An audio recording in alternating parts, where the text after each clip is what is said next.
So the first thing is, folks, the letter P stands for pwned. Remember that from Sesame Street, what the letter P stood for, whatever alphabet letter it was? But I don't know what pwned is. So Lechelle, instruct us what pwned is and then how we check to see if we've been pwned. Been pwned. So pwned is a word that we all need to know because it describes a database or a network that has been hacked by a cyber attacker. And, this is something that we need to know about because, companies, it's important to us because companies are supposed to let us know when a hacker has gotten a hold of our personal information, but we don't always get the message. Fortunately, there is a website that we can go to now to see if our personal information has been exposed, and it's called Have I Been Pwned? And so what you do is you can see if your information is out there 3 different ways. First, you can see if your email was exposed during a data breach. Right on the homepage, you type in your email address, click pwned, and it says, oh no, I was pwned. And then you can scroll down and see that it was in 2 different data breaches. You see there, mine was Canva and Park Mobile. Okay, so you pwned yourself and figured out that those 2 data breaches happened. And yes. So now you know that any kind of information that deals with that has been part of a data breach. You need to change your passwords, you need to do all that kind of jazz. Yes, so in this instance, it was my email address, but whether it's your email or whatever is exposed, yes, the first thing you want to do is change your password. And then the second thing that you want to do is the website also lets you sign up for notifications if your information is exposed. Now, I knew about Park Mobile. I had gotten that information, but I didn't get the information about Canva.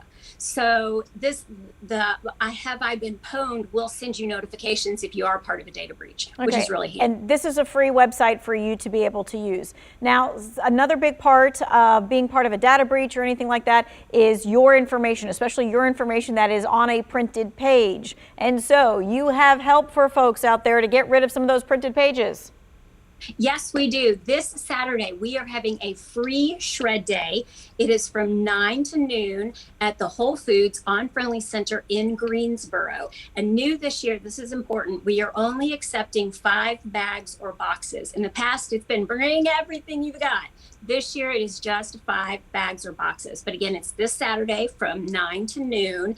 And we're talking about, your sensitive information like bank statements, tax information that you want to get rid of, anything along those lines, medical statements, anything that has your personal sensitive information on it, we will take it and shred it. But don't bring us things like newspapers or phone books or things along those lines. We're just talking about personal information that needs to be shredded, that you don't want an identity thief to get their hands on so that they won't steal your identity. Right, just the most important papers that need to be shredded, not just the whole gamut there.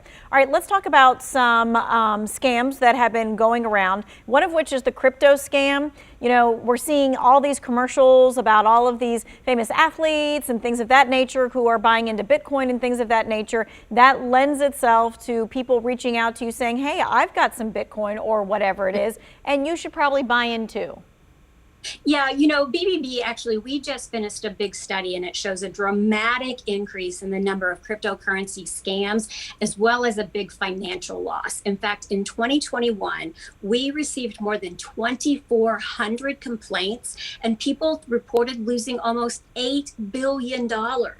And then people filed more than 1,200 BBB scam tracker reports with us. And again, people lost almost $8 billion with those reports. Now, here's how a typical crypto scam works. A woman bought $1,500 in Bitcoin with the company. Her investment grew to $7,300. So of course she wanted to withdraw her earnings. And at that point, she was then told that she had to pay a 10% commission and an $800 broker fee. Well, she paid that money. She obviously wanted her earnings. But then she was told she needed to pay another $1,200 more. At that point, she realized it was a scam. All right, because, it is sometimes, a thing where you have to pay a broker to do something X, Y, or Z or whatever, but that usually is listed out, so you know that ahead of time.